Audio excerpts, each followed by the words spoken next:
అభివృద్ధి పనుల పేరుతో రోడ్ల పక్కన జీవనోపాధి పొందుతున్న చిరు వ్యాపారులను అనవసరంగా ఇబ్బంది పెట్టవద్దని గుడివాడ శాసనసభ్యులు వెనుగండ్ల రాము అధికారులకు స్పష్టమైన ఆదేశాలు జారీ చేశారు.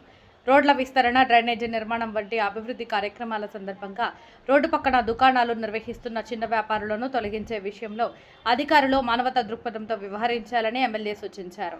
దుకాణాలు తొలగించడంలో చూపిస్తున్న ఉత్సాహాన్ని అదే స్థాయిలో అభివృద్ధి పనులను వేగంగా పూర్తి చేయడంలో కూడా చూయించాలని ఆయన పేర్కొన్నారు.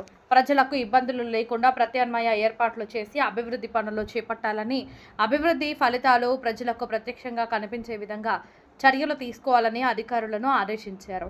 కేవలం రోజువారీ జీవనోపాధి కోసం చిన్న వ్యాపారాలు నిర్వహిస్తున్న వారిని ఇబ్బంది పెట్టే విధంగా డ్రైనేజీలపై ఉన్న దుకాణాలను తొలగించడానికి మాత్రమే ప్రాధాన్యత ఇవ్వవద్దని స్పష్టం చేశారు. అభివృద్ధి కార్యక్రమాలు ప్రజల సంక్షేమానికి దోహదపడేలా ఉండాలని, ప్రజల జీవనోపాధిపై ప్రతికూల ప్రభావం పడకుండా చర్యలు తీసుకోవాలని ఎమ్మెల్యే వెనుగండ్ల రాము అధికారులకు సూచించారు. పర్మనెంట్ స్ట్రక్చర్స్ ఎక్కడ పెట్టమవుతుంది. Bus stand opposite bus stand ఉందండి. షాపుల మధ్యలో డ్రైన్ ఉంది సార్. షాపుల మధ్యలో డ్రైన్ అలా చేయాలంటారా?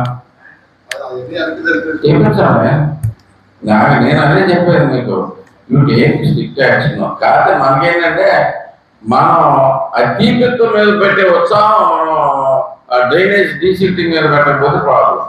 జనాల్ని ఇబ్బంది పెట్టేటప్పుడు మిగతా వాళ్ళందరికీ ఇంత బాగుంటుంది అనేది చూపించగలిగితే చేయండి.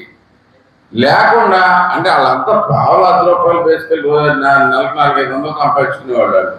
వాళ్ళకి తెలియదు, నేను చెప్తున్నాను, వాళ్ళకి తెలియదు మెయింటెనెన్స్. నేర్పించి వాళ్ళని బతుకుదెరు పాడవని చూసుకోండి. అది నాకు వాళ్ళని గబుక్కుని మన అందరం చూడగానే గుడివాళ్ళు పెద్ద ఫ్యాషన్ అయిపోయింది. బేసిక్గా ప్రతి ఒక్కళ్ళు ఈ షాపుల మీద, అదే ఈ చిన్న చిన్న బళ్ళు వేసుకున్న వాళ్ళ మీద వీళ్ళ మీద విపరీతానికి ఇది చేస్తారు. కానీ మనం ఈ బళ్ళనే తీసుకెళ్ళి ఒకసారి పెడితే ఎవరో చెప్పకొచ్చుకోండు. ఓకే, దాంట్లో అది మనకి మన మెయిన్ రోడ్ వచ్చిన తర్వాత మనకు సెపరేట్ ప్లాన్ ఉందని దాంట్లో ఆ ప్రకారం చేసుకుంటూ వెళ్తాం. అప్పటిదాకా మాత్రం వీళ్ళని మరీ లైవ్లీహుడ్ లేకుండా చేయదు అనేది నాకు థ్యాంక్ యూ.